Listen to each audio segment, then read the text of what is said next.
저는 오늘 말씀을 준비하면서 아주 오래 전에 보았던 한 영화가 기억이 났습니다. 아마도 장년층 이상 되시는 분들은 기억을 하실 것 같은데요. 사랑과 영혼이라는 영화로 이 데미 무어라는 여배우가 주인공을 맡은 영화입니다. 그 영화 가운데 인상이 남는 장면은 이 사랑하는 남녀가 함께 도자기를 빚는 이 장면과 여주인공이 죽은 남자친구와 영혼을 통해서 만나는 장면이었는데요.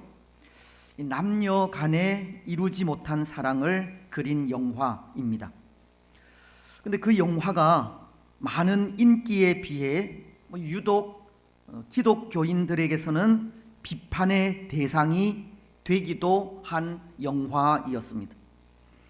그 이유는 그 영화 속에 영의 세계를 그리면서 신접한 여인을 통해 이미 죽은 남자친구와 살아있는 여자 주인공과의 그 만남을 설정한 장면으로 인해서입니다.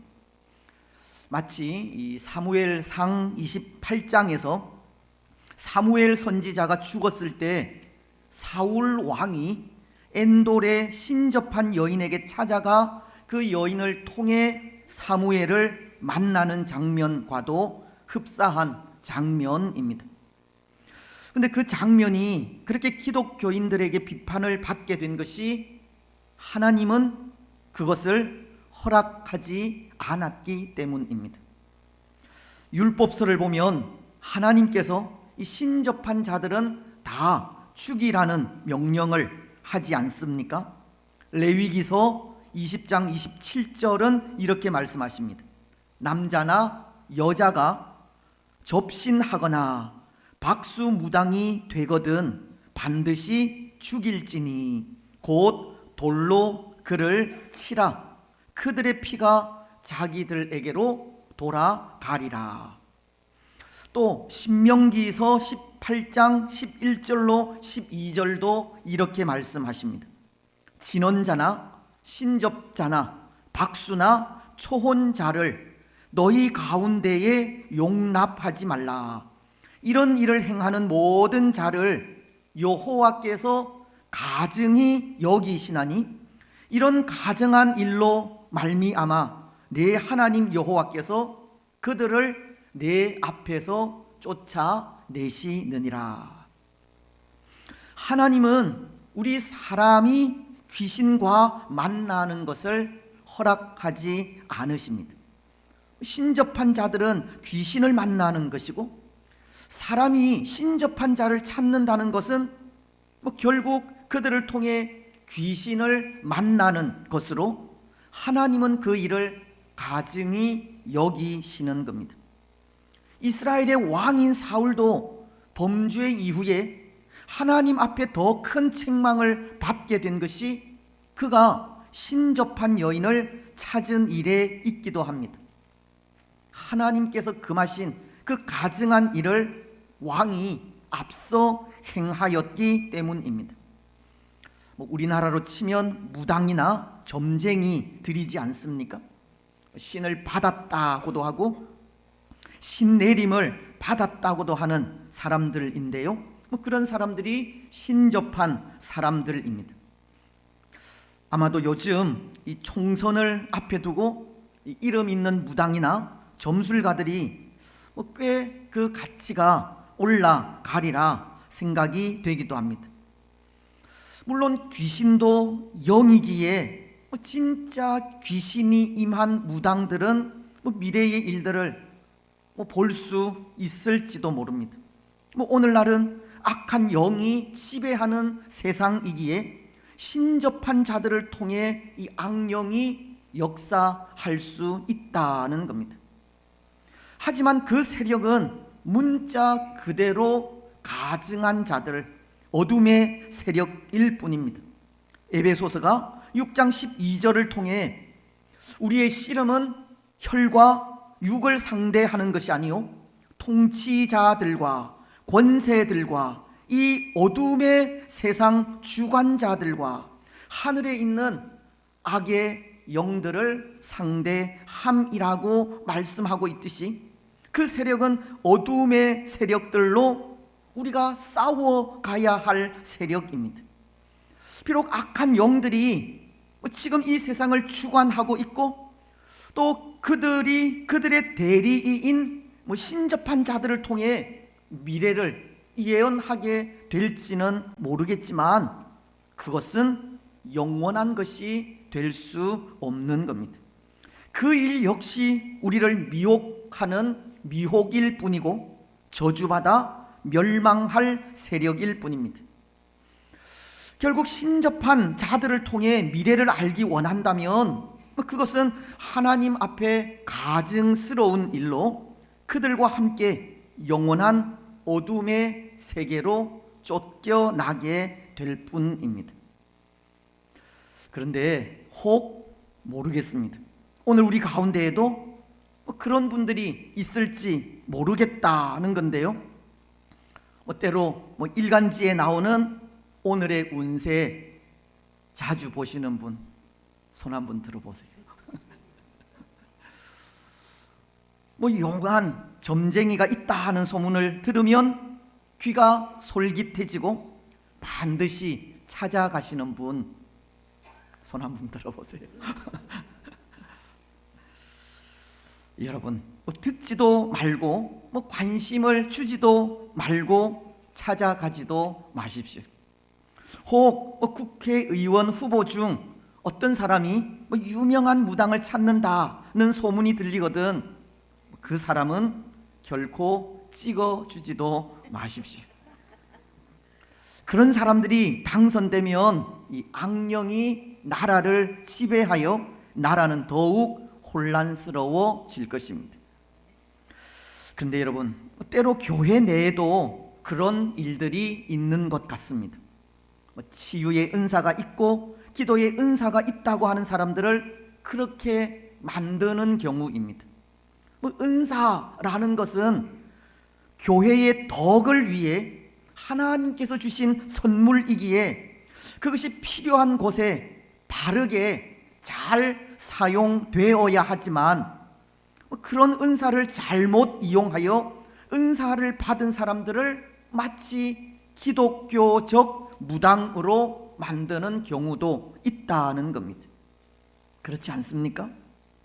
기도의 능력이 있다, 치유의 은사가 있다는 소문이 나면 사람들은 그 사람에게 기도나 안수를 받기 위해 줄을 서기도 하기 때문입니다. 혹 미래를 묻기도 합니다. 사람들이 억지로 기독교 무당을 만들어 버리는 경우가 있는 겁니다. 그러면 은사를 가진 분들은 어떻습니까? 처음에는 겸손하게 그 은사를 사용하지만 나중에는 교만해져서 정말 자신이 하나님인 양 스스로 하나님처럼 행세하기도 하는 겁니다. 그래서 결국 하나님 주신 은사와 은혜를 거스르는 그런 잘못을 범하는 경우도 있는 겁니다. 여러분, 오늘 우리는 이런 모습도 조심해야 합니다. 우리 스스로 무당이나 신접한 자들을 찾는 일도 금해야 하지만 은사를 가진 분들을 기독교적 무당으로 만드는 일도 금해야 한다는 겁니다. 여러분, 오늘 우리는 예수님에 대해 생각을 하면서 제사장으로서의 예수님을 생각하고자 하는데요, 서론을 통해 무당과 신접한 자들을 말씀드린 것은 어쩌면 제사장으로서의 역할이 이 신접한 자들의 역할과 유사하기에 그 이해를 돕기 위해서입니다. 때로 무당이나 신접한 자들이 귀신과 사람을 연결하는 이 영매적 역할을 하는 것이 귀신과 사람 사이의 중재자의 역할을 하는 것이듯 제사장의 역할이 그것과도 마찬가지이기 때문입니다. 참 신이신 하나님과 사람 사이를 중보하는 중보자의 역할을 제사장이 담당한다는 겁니다. 그런데 예수님에게는 바로 그 제사장으로서의 역할도 있는 겁니다. 오늘 17절은 이렇게 말씀하십니다. 그러므로 그가 범사에 형제들과 같이 되심이 마땅하도다. 이는 하나님의 일에 자비하고 신실한 대제사장이 되어 백성의 죄를 속량하려 하심이라. 이는 하나님의 일에 자비하고 신실한 대제사장이 되어 백성의 죄를 속량하려 하심이라고. 예수님은 이전 구약시대 대제사장이 하나님과 사람 사이를 중보한 것과도 같이 중보자이심을 말씀하시는 겁니다. 여러분, 우리는 지난 주일 예수님은 선지자로서 하나님의 말씀을 통해 하나님의 구원 계획을 이루어 가시는 분임을 말씀을 통해 생각하지 않았습니까? 근데 선지자로서 말씀을 통해 하나님의 구원 계획을 이루어 가시는 예수님은 또 제사장으로서 중보자의 사역도 감당하신다는 겁니다. 그래서 소교리 문답 25문은 예수님의 제사장직에 대해 이렇게 가르치고 있습니다. 그리스도가 제사장직을 수행하시는 일은 단번에 자기 자신을 제물로 드려 하나님의 공의를 만족하게 하시며 우리를 하나님과 더불어 다시금 화목하게 하시고 우리를 위하여 끊임없이 계속해서 중재하시는 일입니다.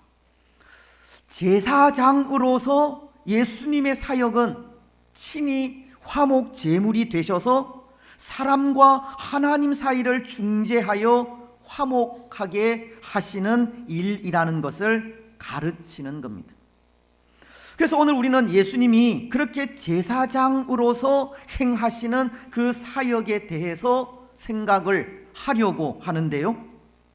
제사장으로서 예수님의 첫 번째 사역은 예수님이 직접 희생 제물이 되셨다고 하는 겁니다. 그런데 여러분, 여기 희생 제물이라는 것이 무엇입니까?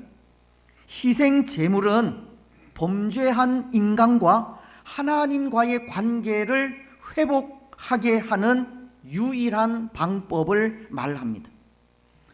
사실 하나님은 이 율법을 통해 범죄한 우리 인생에게 이 속죄를 위한 희생 제물을 드리게 하셨습니다. 레위기서 4장 2절은 이스라엘 자손에게 말하여 이르라. 누구든지 여호와의 계명 중 하나라도 그릇 범하였으되 라고 하면서 하나님의 백성들이 죄를 범하게 되면 3절 하반절을 통해 이렇게 하라고 하셨습니다.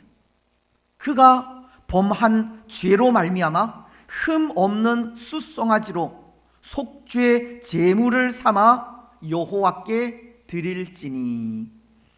하나님은 흠 없는 짐승을 제물로 드리게 하시면서 그 피로 인해 백성들의 죄를 씻어 주고자 하신 겁니다.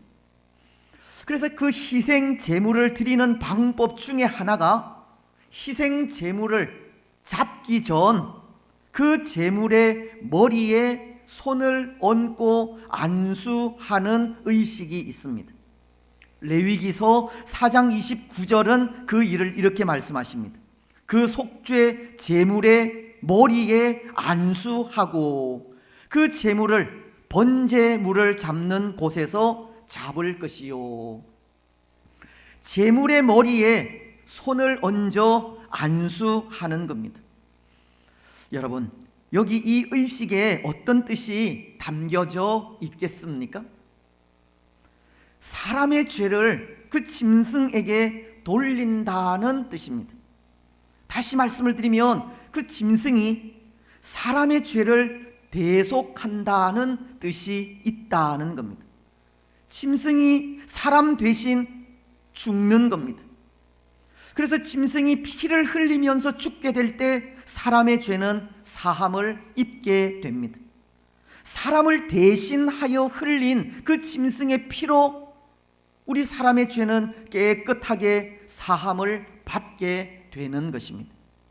피 흘림이 없은즉 사함이 없다는 말씀처럼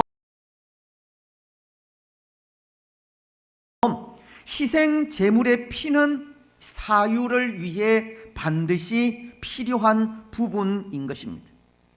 그리고 제물의 피로 인해 죄 용서함을 받은 사람은 하나님과 화목을 누리게 되는 겁니다. 여러분, 하나님과의 화목을 위해 희생 제물은 필수적입니다.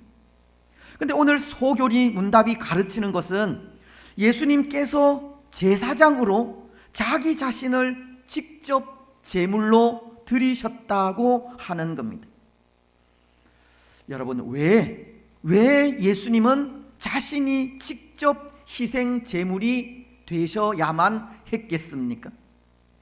제사장이라면 과거 구약시대처럼 백성들이 죄를 사유하기 위하여 바친 희생 제물을 잡고 그 피를 뿌리며 하나님께 사유의 은혜를 간구하여 사유하심을 선포하면 되지만 왜 예수님은 직접 희생 제물이 되셨다고 하는 것이겠습니까? 히브리서는 그 일에 대해 10장 11절로 14절을 통해 이렇게 말씀하십니다. 제사장마다 매일 서서 섬기며 자주 같은 제사를 드리되 이 제사는 언제나 죄를 없게 하지 못하거니와 오직 그리스도는 죄를 위하여 한 영원한 제사를 드리시고 하나님 우편에 앉으사 그 후에 자기 원수들을 자기 발등상이 되게 하실 때까지 기다리시나니 그가 거룩하게 된 자들을 한 번의 제사로 영원히 온전하게 하셨느니라. 여러분, 이 말씀은 예수님께서 직접 희생 제물이 되어 인간의 죄를 대속하실 때 영원한 효력을 발생할 수 있다는 말씀입니다. 이전 제사장들은 죄 용서를 받기 위해 흠 없는 짐승을 드리며 사유의 은혜를 선포하였지만 그것은 그때뿐. 백성들이 또다시 죄를 범하면 그때 똑같은 제사를 반복해야 했던 것을 예수님은 흠 없는 짐승과도 같이 죄가 없는 분으로 몸소 희생 제물이 되어 다시는 반복하지 않아도 되는 제사를 드리며 나아가신 겁니다. 과거 대제사장들은 대속물인 짐승으로 매일같이 제사를 드리며 나아갔지만 그것으로 영원한 속죄를 얻을 수 없었다는 겁니다. 그래서 그 제사는 계속해서 반복될 수밖에 없었던 겁니다. 하지만 예수님은 대제사장이시고 죄 없는 속죄물로서 직접 희생 제물이 되어 이제 더 이상 제사할 일이 없는 한 번의 제사를 드리심으로 그것을 통해 죄를 온전히 사하셨다는 겁니다. 그래서 여러분, 사실 예수님께서 이 땅에 오신 이유가 바로 그 일을 위해서이지 않습니까? 빌립보서 2장 7절로 8절은 하나님이신 예수님께서 이 땅에 오신 이유를 이렇게 말씀하고 있기 때문입니다. 오히려 자기를 비어 종의 형체를 가져 사람들과 같이 되셨고 사람의 모양으로 나타나사 자기를 낮추시고 죽기까지 복종하셨으니 곧 십자가에 죽으심이라. 하나님이신 예수님이 하나님과 동등됨을 취하지 않으시고 종의 형체를 가지고 세상에 오신 것은 예수님이 직접 희생 제물이 되어 십자가에서 죽음을 죽기 위해서라는 겁니다. 예수님은 죄 없는 거룩하신 몸으로 직접 희생 제물이 되어 우리 인간의 죄를 속하여 주신 겁니다. 그래서 예수님의 그 대속적 죽음을 믿는 자들에게는 사유의 은혜가 주어지게 됩니다. 이전에 사람의 죄를 흠 없는 짐승의 머리에 안수하여 피를 뿌림으로 사유함을 받았듯 죄 없는 예수님께서 우리 죄를 대신하여 십자가 위에서 피 흘려 죽으심으로 죄를 사유해 주셨다는 겁니다. 그리고 그것을 믿고 예수님을 영접하게 되면 모든 죄는 깨끗하게 사하심을 받게 된다는 겁니다.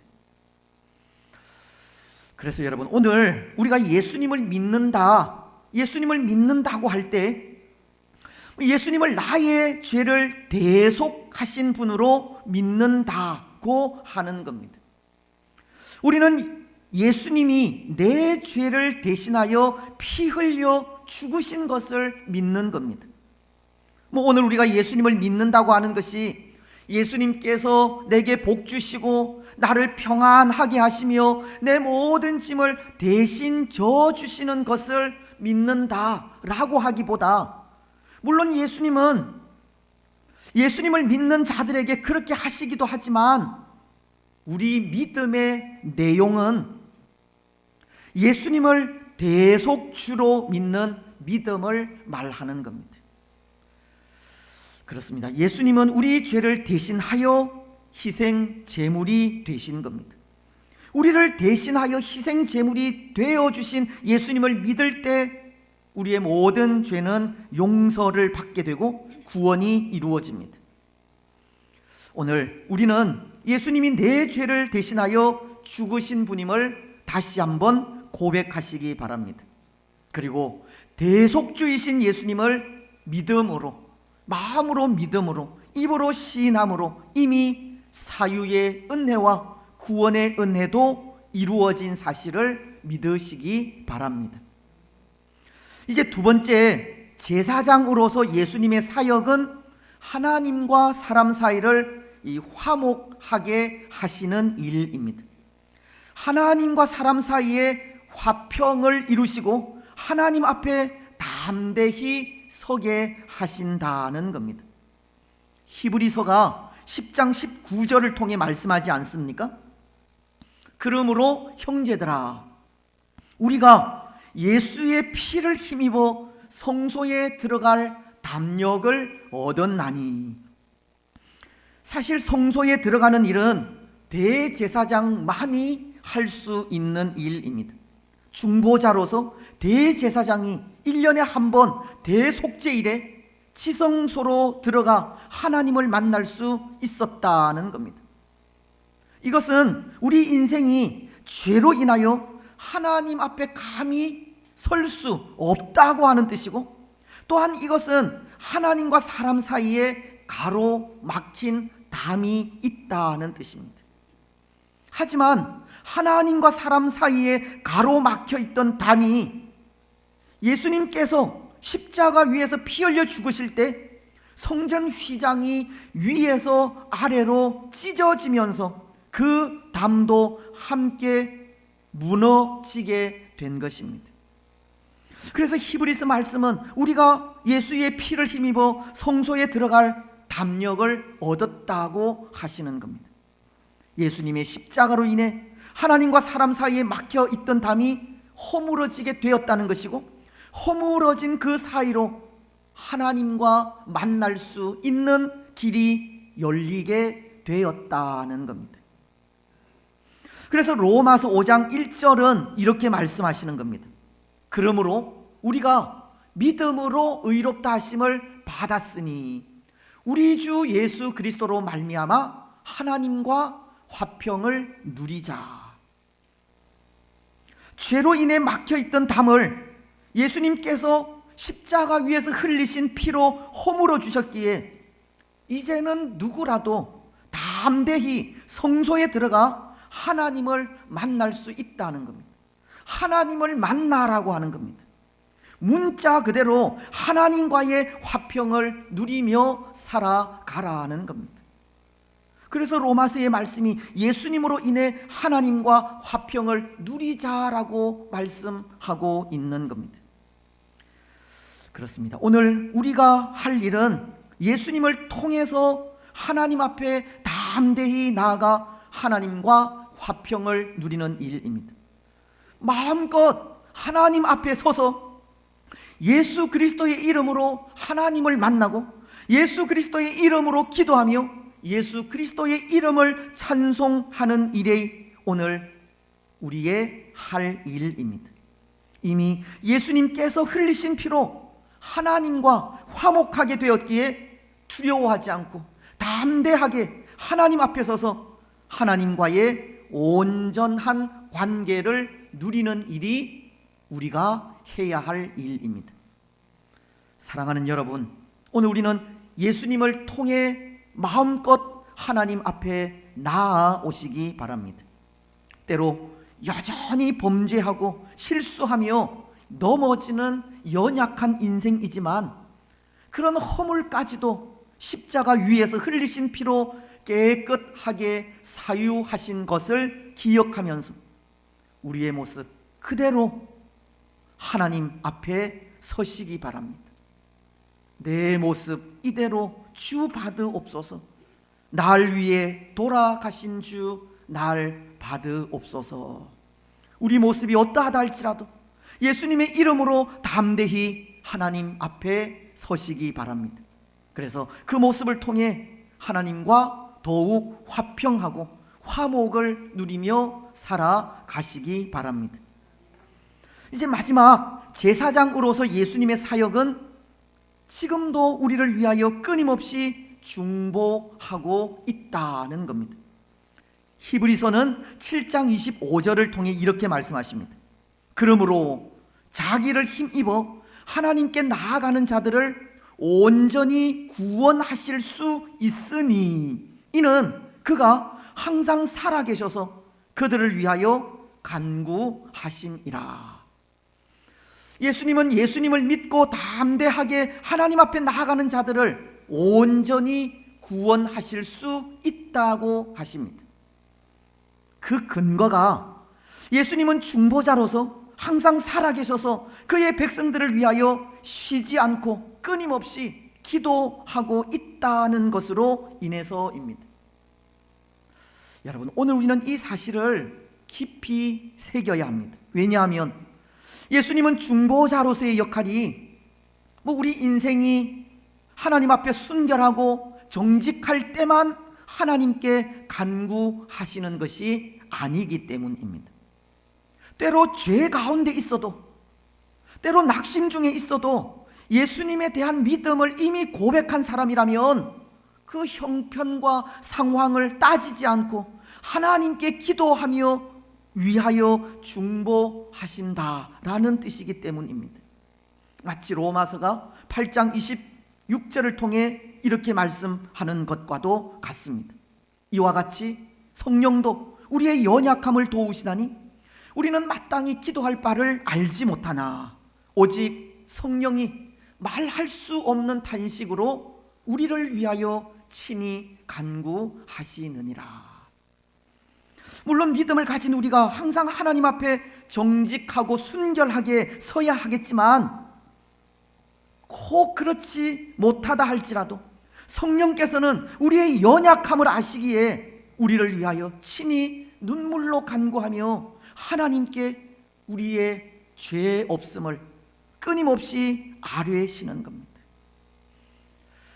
그렇습니다. 사랑하는 여러분, 오늘 우리의 온전한 구원은 제사장으로서 예수님이 우리의 죄를 위해 끊임없이 하나님께 중보하며 기도하는 것 때문입니다.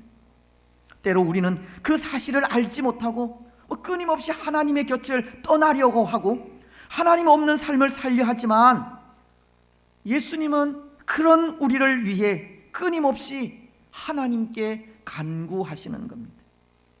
예수님을 믿는 믿음을 가졌다고 그 믿음으로 인해 구원의 길을 막지 말라고 하나님께 그렇게 눈물로 간구하신다는 겁니다. 여러분, 오늘 우리는 우리의 구원이 제사장으로서 우리를 위하여 중보하시는 예수님의 그 중보하심에 있다는 것을 분명히 기억하시기 바랍니다. 우리를 위하여 친히 눈물로 간구하시는 예수님의 간구에 하나님은 변함없이 우리의 구원을 이루어 가시는 겁니다. 끊임없이 간구하시는 예수님의 간구로 오늘 우리가 구원받은 하나님의 친백성으로 살아갈 수 있다는 것을 고백하십시오. 제사장으로서 예수님이 하시는 사역으로 그 어떤 환난 속에서도 변함없는 하나님의 백성 된 삶을 살아가고 있다는 것도 믿으시기 바랍니다. 그래서 제사장으로서의 예수님을 더욱 의지하고 항상 그 안에 소망을 두고 살아가시기 바랍니다. 이제 말씀을 맺겠습니다. 사랑하는 여러분, 선지자이신 예수님은 또한 제사장이기도 하십니다. 예수님은 제사장으로서 친히 희생 제물이 되어 주셔서 우리의 죄를 속하여 주셨고, 또 예수님은 친히 희생 제물이 되어 주셔서 하나님과 우리 사이에 막힌 담을 허물고 화목하게 하셨습니다. 그리고 예수님은 중보자로서 지금도 우리의 구원을 위해 친히 하나님께 간구하고 있습니다. 오늘 우리는 제사장으로서의 예수님으로 인해 우리의 구원을 이루어 가고 있는 겁니다. 여러분, 오늘 우리는 예수님으로 인해 구원받은 하나님의 백성으로 대속주이신 예수님, 화목자이신 예수님, 중보자이신 예수님을 온전히 우리 마음에 고백하면서 예수님 안에서 영원토록 하나님과 화평을 누리며 살아가는 복된 성도들이 되시기를 주님의 이름으로